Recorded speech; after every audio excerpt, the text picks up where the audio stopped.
Hello, I am here at the Cray booth at ISC 11 conference with James Maltby of Cray, and we know that Cray will install in the next days a new XMT supercomputing system at CSCS, and I want to have some more information about this new system that will be installed.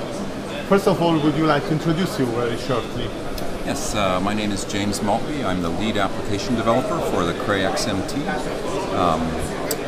It's a very interesting new system that has just been released by Cray, and it has a completely new architecture, completely different than the x86 and the standard computers that you would be used to. It is massively multi-threaded and is the largest shared memory computing system available.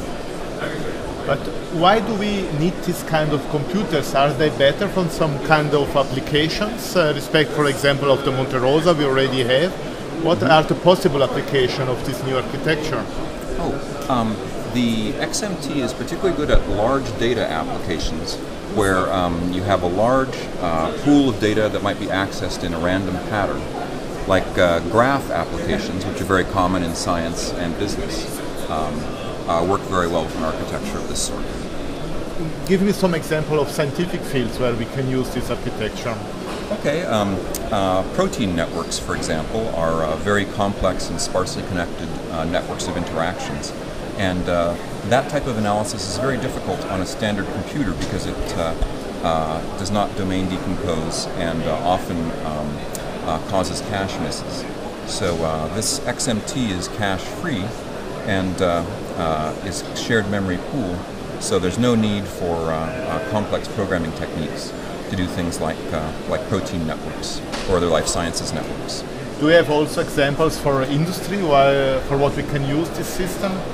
Yes, there are quite a few good examples from industry. We've used it to analyze power line networks, data from Facebook, Twitter, banking records, things like that.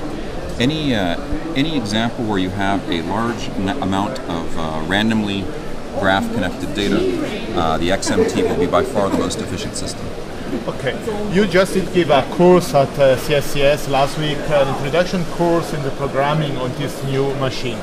Is a big difference as programming another parallel computer or just going from one core to this system? What does it mean for the programmer?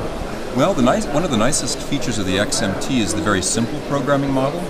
There is a single system image of the computer, and you do not have to worry about multiple processors or anything. Just a large number of threads and a very large flat shared memory pool. So you can access in a scalable fashion any portion of this large shared memory pool with equal ease and with equal speed.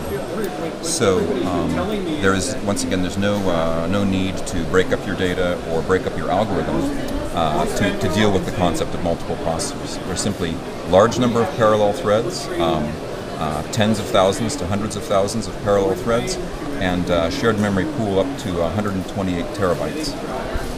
Okay. Maximum. Oh, maximum. But this is not the size we will have at CSCS. No, that is the biggest. At the beginning. Certainly.